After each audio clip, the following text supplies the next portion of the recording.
I want to begin with a rather somber note today, because the week before Christmas, I traveled to war-torn Israel to meet with Israeli officials, soldiers in the battle, survivors of the unprovoked Hamas terrorist massacre of civilians, and families of hostages that were taken by Hamas on October the 7th. I've been traveling to Israel for over 50 years. My first trip there was in July of 1973. I've been there close to 100 times. I've taken thousands of people there on pilgrimage. I've been there during conflicts, including an intifada and the 2014 war with Gaza. But this trip was unlike any other I've taken. Joel Rosenberg, the best-selling author and host of the Rosenberg Report, right here on TBN, co-hosted a small delegation that included former Senator and Governor of Kansas and U.S. Ambassador Sam Brownback, former U.S. Ambassador Ken Blackwell, and Skip Heitzig, Samaritan's Purse board member, and his wife, Linya Heitzig, a noted author and speaker. While on the flight there on El Al Airlines, which is the only airline flying into Israel from the U.S. right now, a flight attendant recognized me and hugged me for traveling there to show support. And a couple whose 22-year-old son, who's also an American citizen and has been held hostage since October the 7th, came to me on the plane to thank me for going and standing with Israel. They gave me a dog tag in honor of their son, who they had not heard from or about in over 74 days at that time. I have worn it since then. It's on me now. And it's going to stay on me until he comes home to them. Hostages from over 25 countries in every religion were taken hostage by Hamas. A hostage village was set up in Tel Aviv. Families can gather there. People of Israel go and pray for those families. I found the poster for Omer Nutra. That's the young man whose parents I had met the day before on the flight. I took a picture of me standing with the poster of their son, and I sent it to them and said, I won't forget him. That day, we also met with several families whose loved ones are being held hostage. It was heartbreaking to hear firsthand their grief, uncertainty, and bewilderment as to why their children, brothers, or their parents had been taken from them. They all hope for the best, but understandably fear the worst. We visited the front lines of the war zone and walked through the devastated kibbutz of Kfar Aza, one of the first communities savagely attacked by Hamas.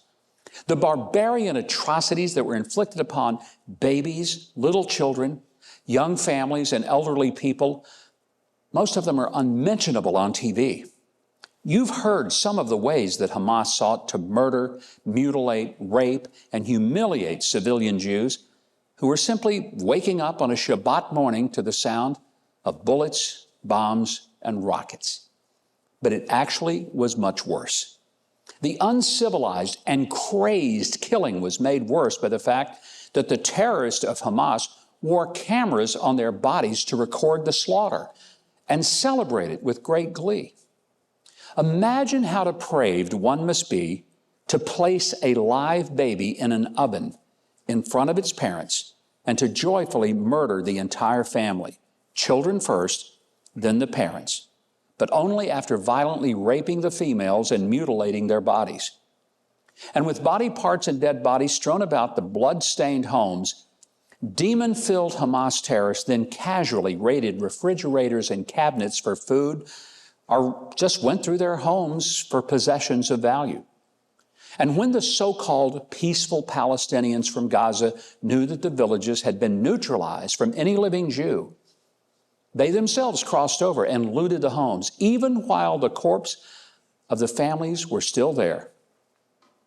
These folks had to step across the butchered bodies to grab what valuables they could steal from the very people those monsters had just killed hours earlier. I met with an Israeli major who I'd met last August when he escorted me through the military base where the military dogs are trained. These highly trained dogs are a major part of the forward operating mission to root out Hamas cowards who are hiding in the tunnels of Gaza.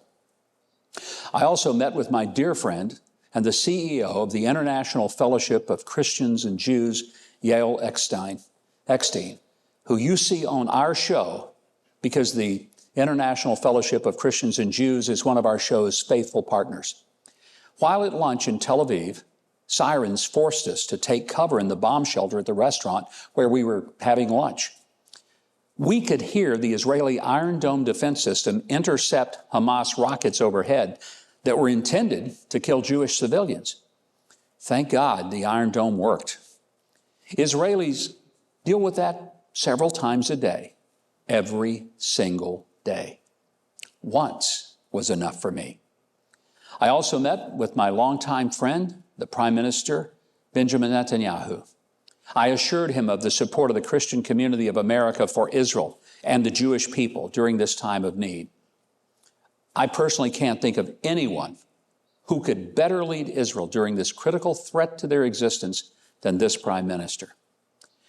Well, the trip was so intense, I didn't have time to process all I had seen and heard. And it was not until I got home did the emotional impact begin to sink in. Throughout the Christmas festivities with my church and family, I sometimes suddenly was just filled with unexplained emotion and fought back tears hidden deep in my soul that were there for many of my Jewish and Israeli friends who were going through a living hell that erupted from the very heart of Satan. We're witnessing something that isn't political. It's not social, economic, or geographical. It is a spiritual war of evil versus good. And my only comfort is in reading the end of the book and knowing that in the end, God overcomes. Evil, death, and hate will be forevermore relegated to an everlasting hell. And those of us who have placed our trust in our very lives in the hands of the one God, the true God, will forever experience an everlasting life.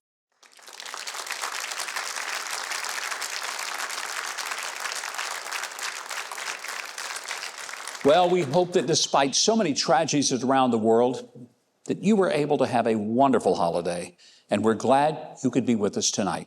Right now, Keith Bilbrey is going to tell us what we have in store for the rest of the evening. Keith, take it away. Coming up, Missouri's Attorney General Andrew Bailey defends free speech. Then later, country music sensation Nico Moon performs. You're watching Huckabee.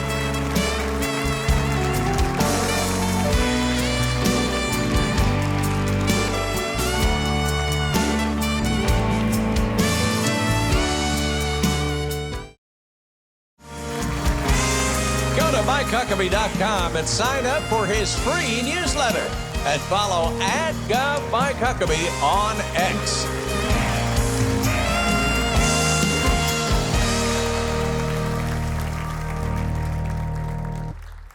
And welcome back. My next guest has a proven track record defending free speech from its enemies.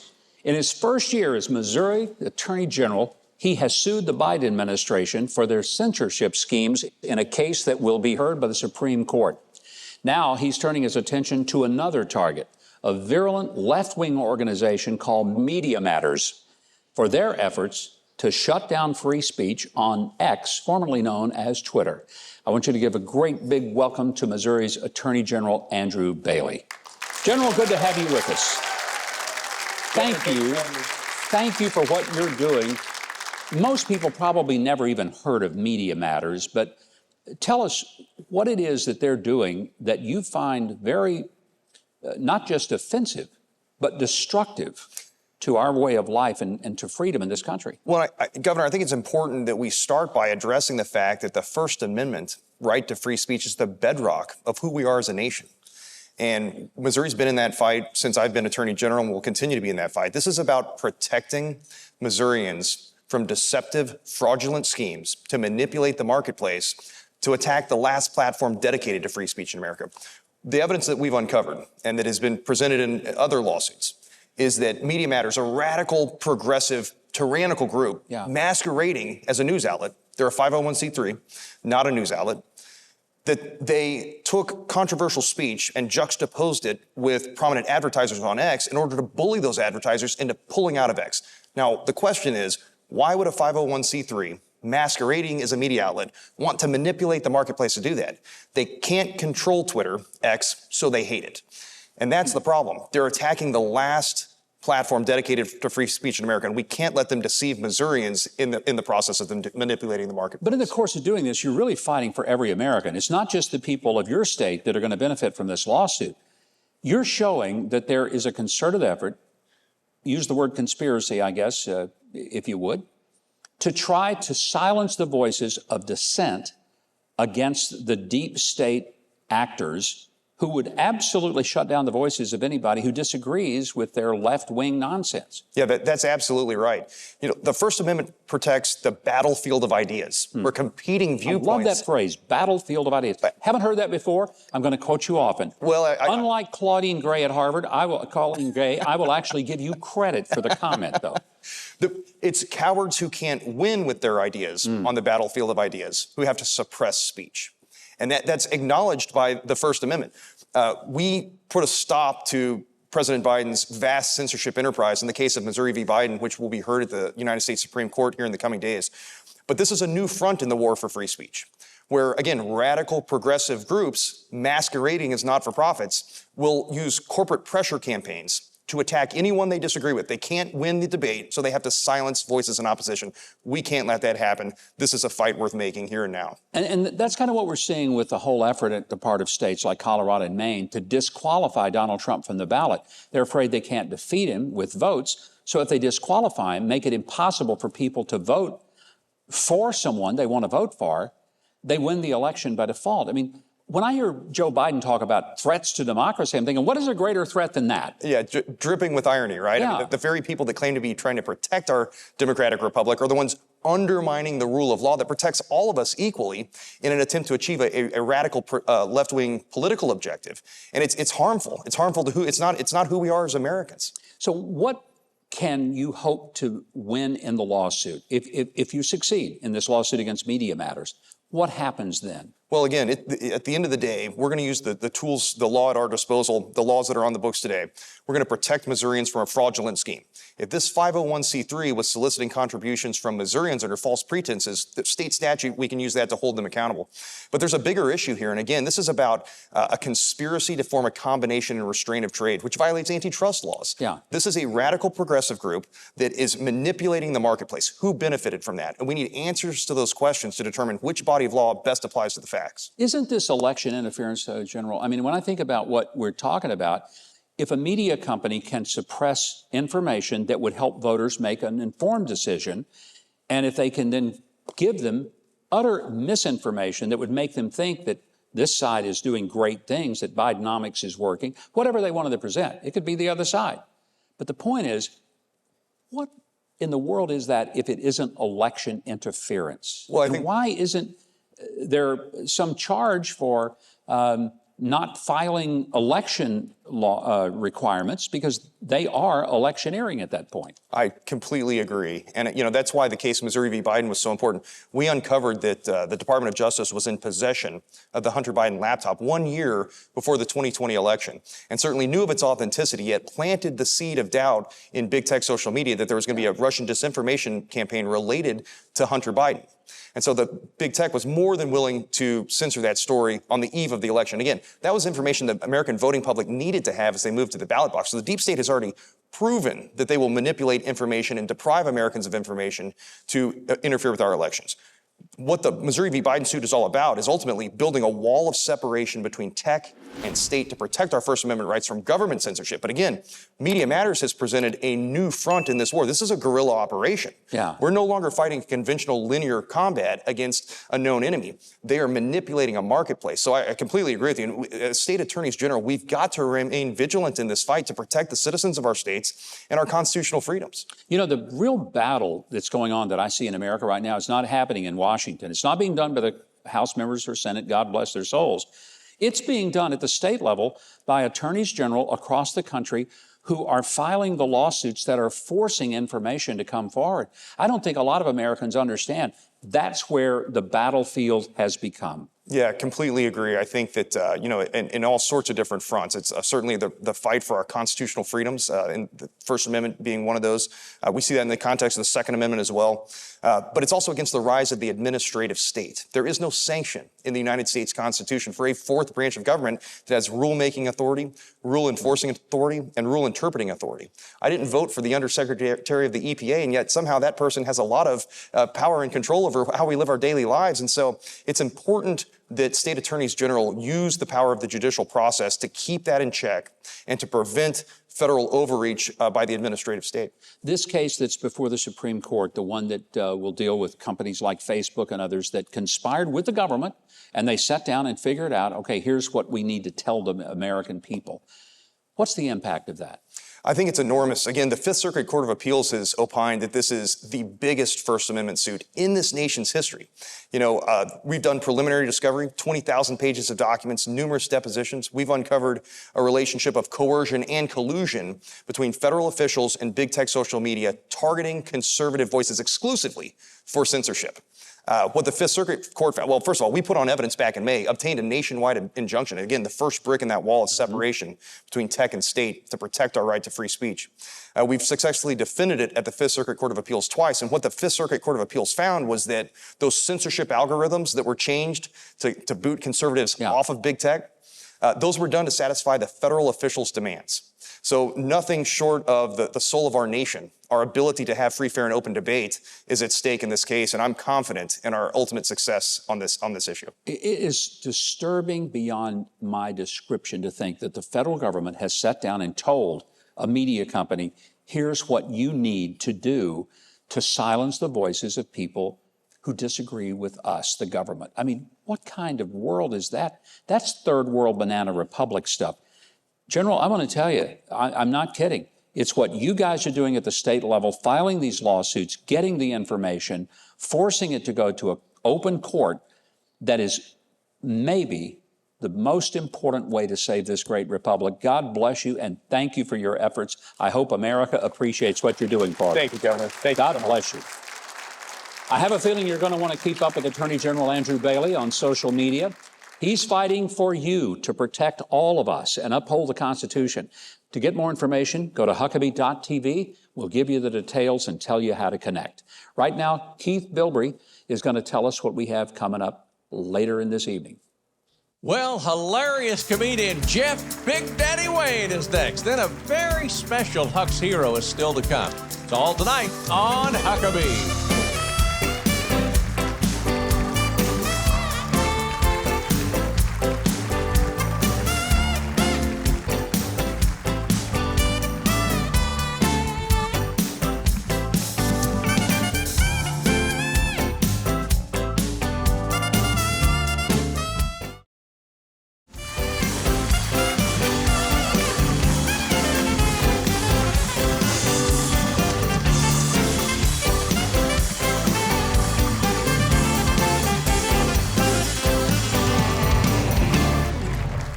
Welcome back.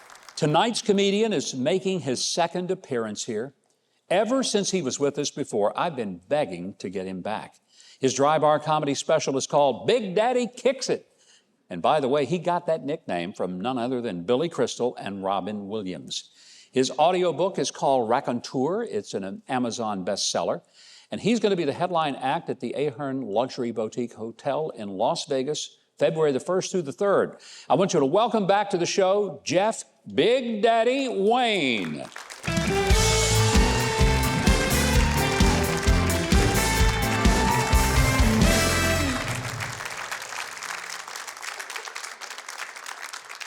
Trey and the band, Keith and the governor, ladies and gentlemen, Big Daddy is here.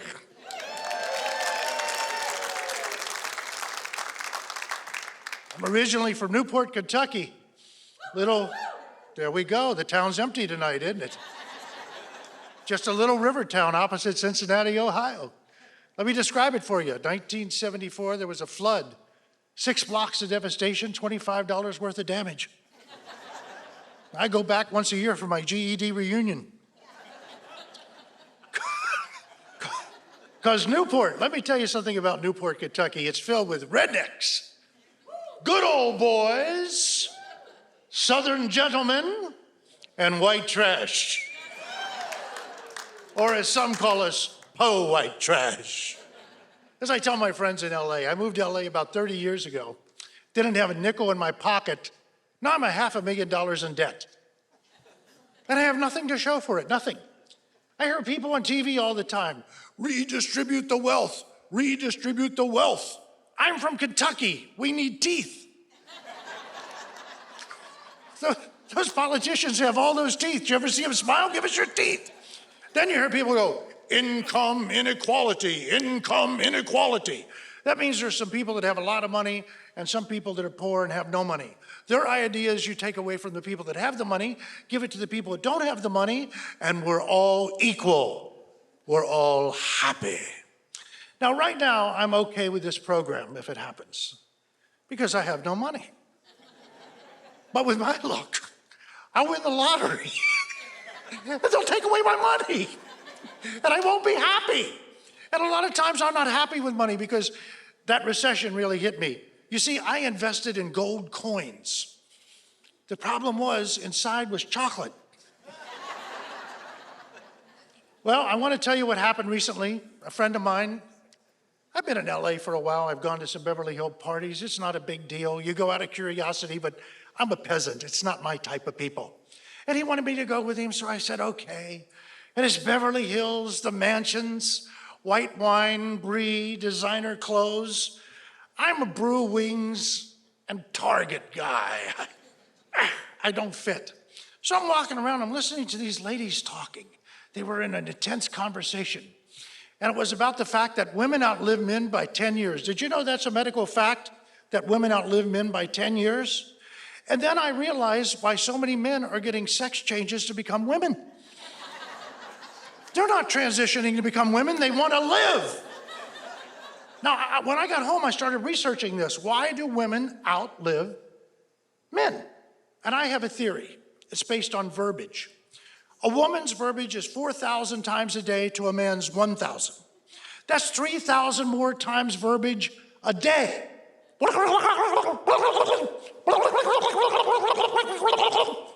years of that, you're a dead man. You can't take that. Men have hair in their ears. That is not hair in the ears. That's a BS filter. That's what that is.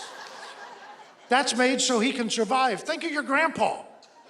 The older he gets, the more that hair grows on that ear. None on the head, but that ear. He could do a comb over there. So this party started taking a different tone when they found out I was from Kentucky. Had a couple people talking to me. A lady said, "Are you really from Kentucky?" I said, "Well, you don't joke about a thing like that." A guy said to me, "Do you own a gun?" I said, "No, I do not." "Well, people from down south have guns." I said, "I don't." "Why not?" I said, "Because I would shoot people. In fact, I'd shoot you right now if I had a gun." And then somebody piped up, "Do you believe in the electric chair?" I said, "I believe in electric bleachers." Now they started gathering around. They were smelling blood, okay? And boy, the questions started coming to me. What do you think about transvestites? I don't think about them. I have enough trouble with women in women's clothes, let alone a man in women's clothes. I bet you're not a part of the ACLU. Oh, that's the anagram for all criminals love us. What about the LGBTQ community? LBTQ, BLT, XYZ, we're running out of letters on these people. Now the questions were coming left and left and left and left. And I thought of something I heard the other day. Colorado has not allowed Donald Trump on the ballot. And I've been dating this girl. And I told her Colorado is the most liberal state. They were the first one to legalize gay marriage and pot on the same day. She said, "That's in the Bible." I said, "What? I never heard that." She says, "Yeah, the Bible says if two men lie together, they should be stoned."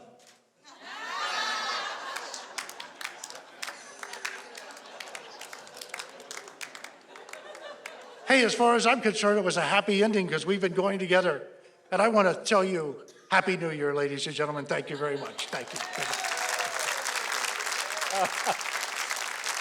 Oh, Jeff, that was great. I wondered where you were going with that Bible verse. I couldn't imagine. I want to tell you, you're pretty in pink, Thank you. and I want to check your ear. Listen, I am that guy. I've been married almost 50 years, believe me. I totally get it if anyone ever did. Hey, Jeff Big Daddy Wayne is headlining the Ahern Luxury Boutique Hotel, and he's going to be doing that in Las Vegas, February the 1st through the 3rd. You can find links to his dry bar comedy special and more at Huckabee.tv. Now, the big daddy of announcers, Keith Bilbrey, is going to tell us what's coming up on the show. Keith? Well, after that introduction, up next, Huck's hero, Blake Brewer, talks about the Legacy Letter Challenge. Then a very important conversation with Mike Huckabee and Yael Eckstein from Israel. All that and more to come on Huckabee.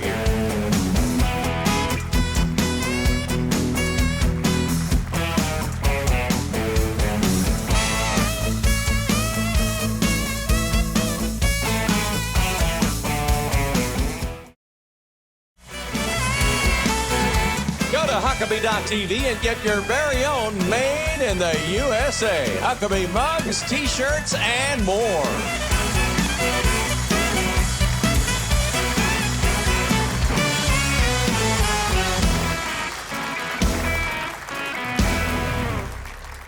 Welcome back. Man, we have fun here in the theater for the show. One of the reasons we invite you to come and be a part of our studio audience, you can get tickets at Huckabee.tv. And you know what you get in addition to a ticket? You get to hear a whole lot more of the very best band in all of America.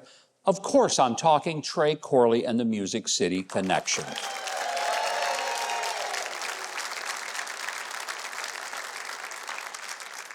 Well, when my next guest was just 19 years old, heartbreaking tragedy struck his family. But one special letter changed his life and set him on a course to help fathers all over the world. That's why he is our this week's Huck's hero.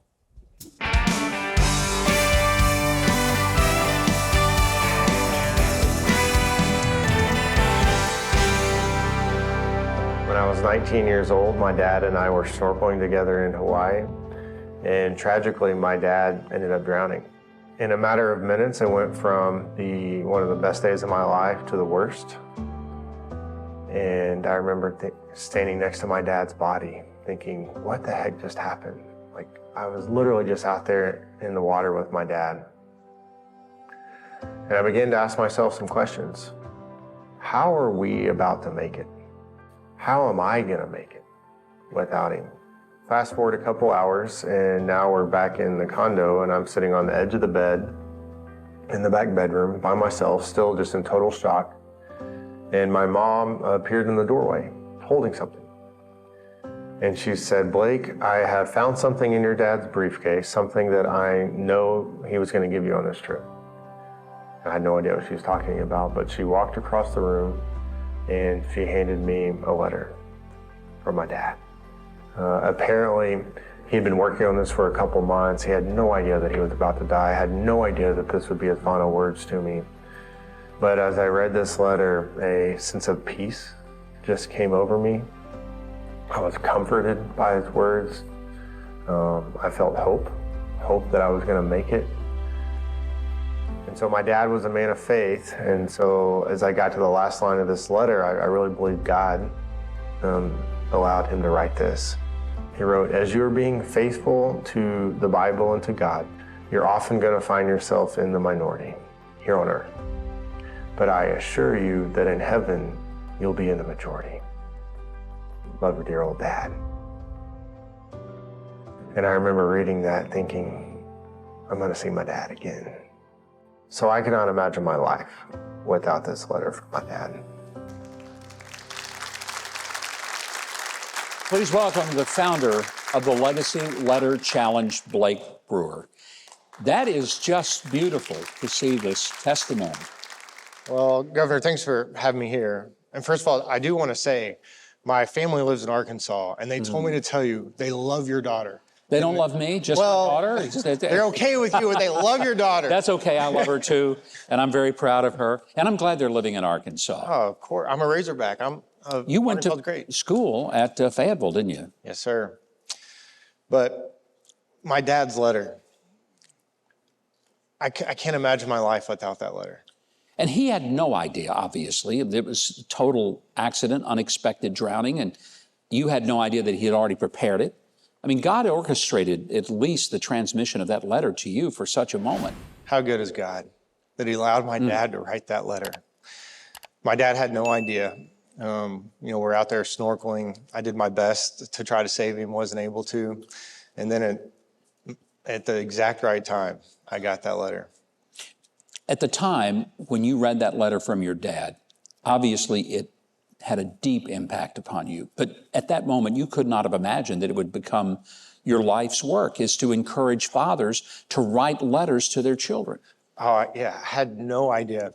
It wasn't until a few years ago when my children were even younger. And I'm, looking at my children, I'm looking at the world that they're growing up in. I mean, our culture is in chaos. I'm like, man, I've got to be a good dad here. I've got to protect my children. I got to provide for them. Man, what do?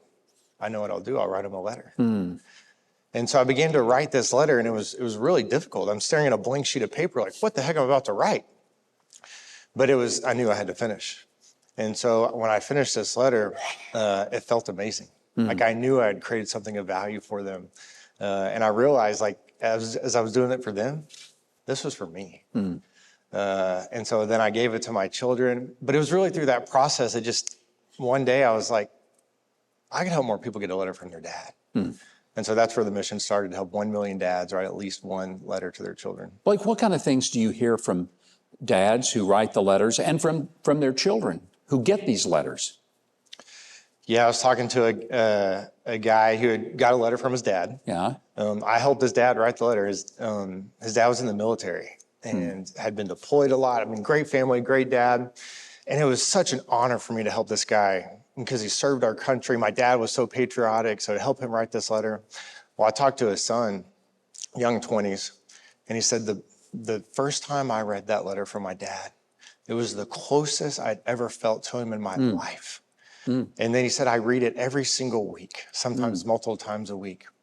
Another daughter, she gets this letter, and she's a young mom, and she gets it from her dad. And great family. She knew, that her dad loved her, but she said, I didn't know how much my dad loved me. And I was telling myself a story that my dad loved my brothers more than me. But now I read this, and this brings so much closure in my life to know how much my dad loves me. You now travel all over the country, and you help people to write their legacy letter. I mean, in speaking events, in churches, in different ways. I'm sure there are people who think, yeah, I can do that. But sometimes they need the stimulus of being there and having somebody say, let's do it right now. I meet so many people that, man, I've been meaning to do this, right? But we've had so many people go through the program who would say, man, I am not a writer at all. And some people are authors of books. And every single one of them says, you helped me write a better letter than I would have on my own. If anyone comes to our website and donates even $1 to what we're doing, hey, we will help you write your legacy letter. We're doing some live presentations virtually. So anyone who's watching, man, I will help you write your legacy letter. That's a beautiful thing. I want to urge you, don't waste another day. Get started writing your legacy letter today. Even if you're not suddenly taken away, as Blake's dad was, it's important to think about what you want to pass along to your children and your grandchildren. If you go to Huckabee.tv, we'll get you links to the Legacy Letter Challenge, and you can follow Blake and have him speak to your group or your company or your church. But right now, Keith is going to demonstrate his radio announcer legacy. He's going to tell us what's next. Well, it's my pleasure, Governor. Next, a very important message from Mike Huckabee and Yael Eckstein all the way from Israel. Then stick around for an inspiring country music performance by the one and only Nico Moon.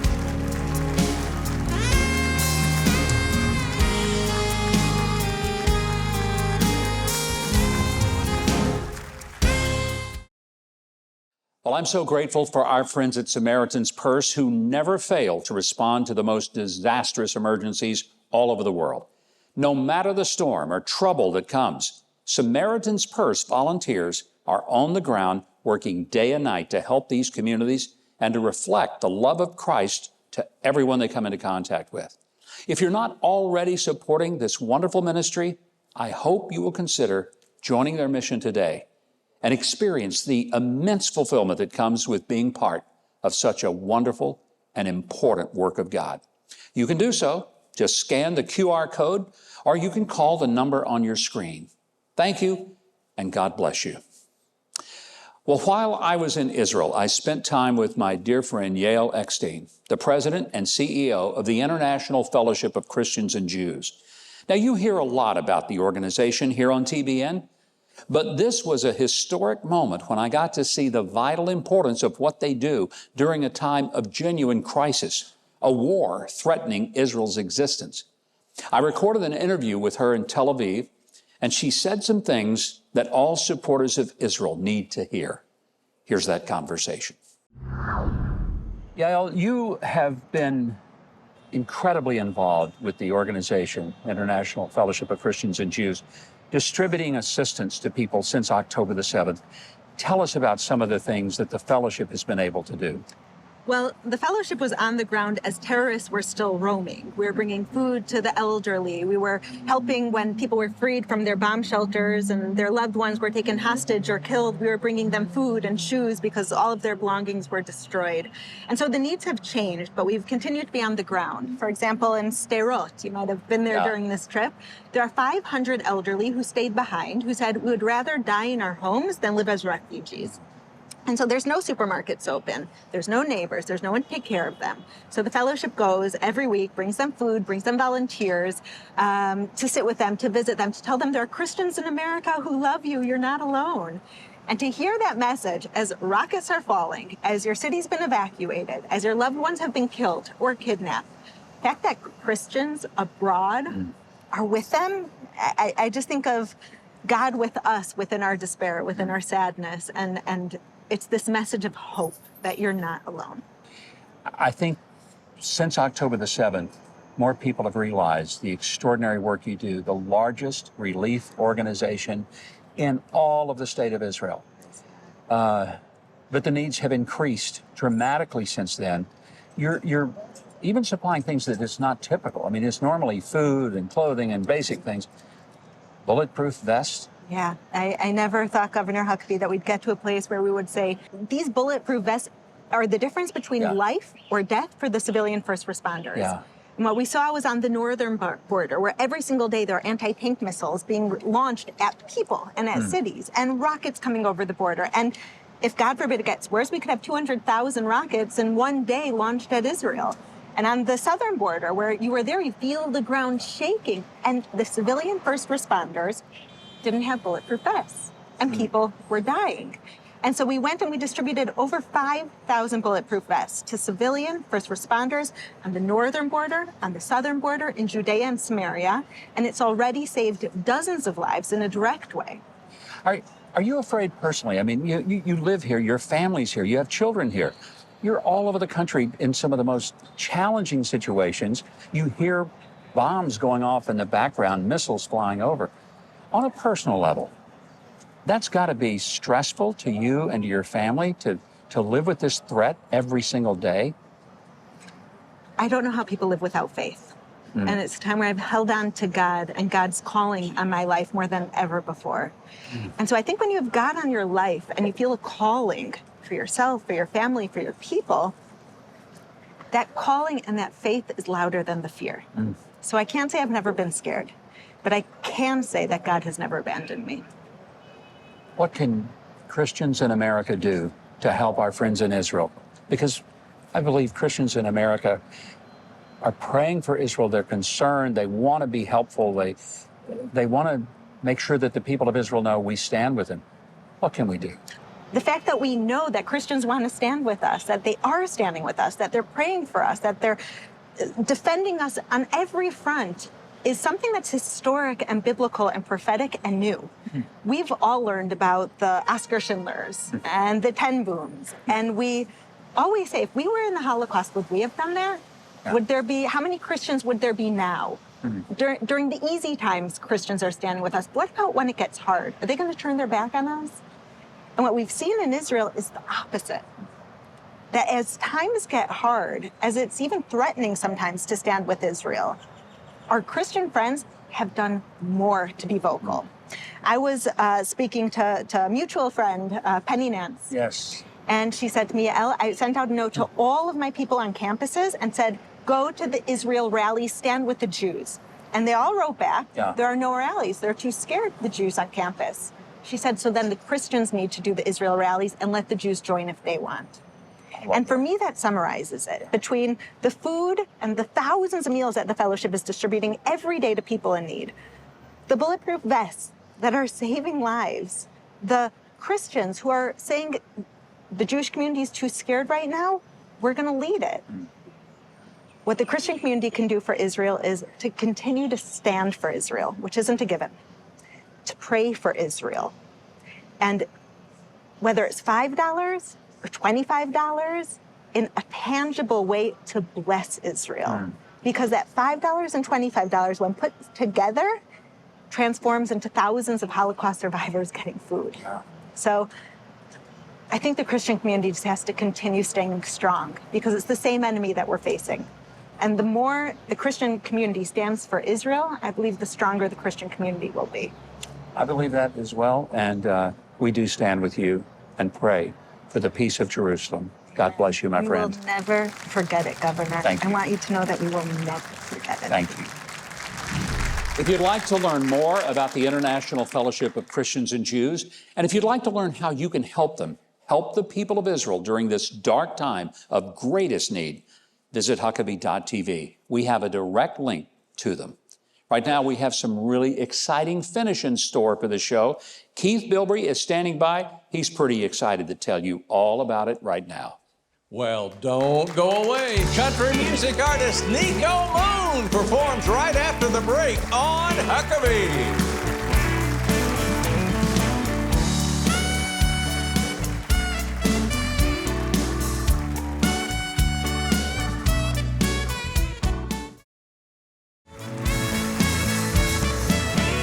Join us next week for best-selling author Mitch Albom and the sweet, sweet sounds of Pablo Cruz.